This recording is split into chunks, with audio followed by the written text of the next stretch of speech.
Hello বন্ধুরা, আজকে আমি আপনাদেরকে খুবই একটি মজাদার বড়ার রেসিপি করে দেখাবো।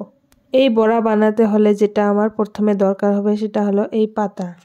এই পাতাটির সাথে হয়তো আপনারা পরিচিত হতেও পারেন বা অপরিচিত থাকতে পারেন।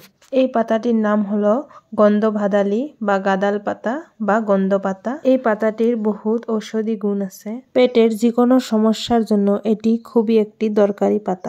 আজকে আমি এই পাতার পকোড়ির জন্য প্রথমে খেসারি কালার ডাল আমি ভিজে নিয়ে বেটে নিয়েছি। তারপরে এই পাতাটাও আমি পেস্ট করে নিয়েছি।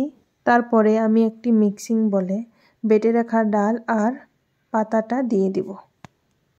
মশলার জন্য প্রথমে আমি আদা রসুনের পেস্ট হাফ টি স্পুন দিয়ে দিব। তারপর দিয়ে দিব পরিমাণ মতো লবণ।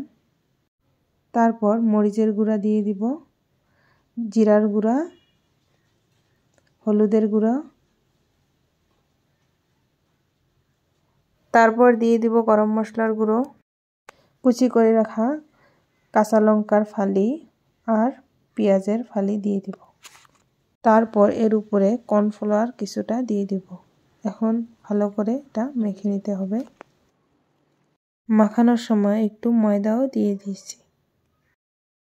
মাখা আমার কমপ্লিট হয়ে গেছে। এখন আমি গরম ডুবো তেলে এটা ভেজে নেব। প্রথমে আমি হিটটা খুবই কম রেখেছিলাম, এখন আমি হিটটা বাড়াইয়া দিয়ে এপিট এপিট উল্টো করে ভেজে নিলাম।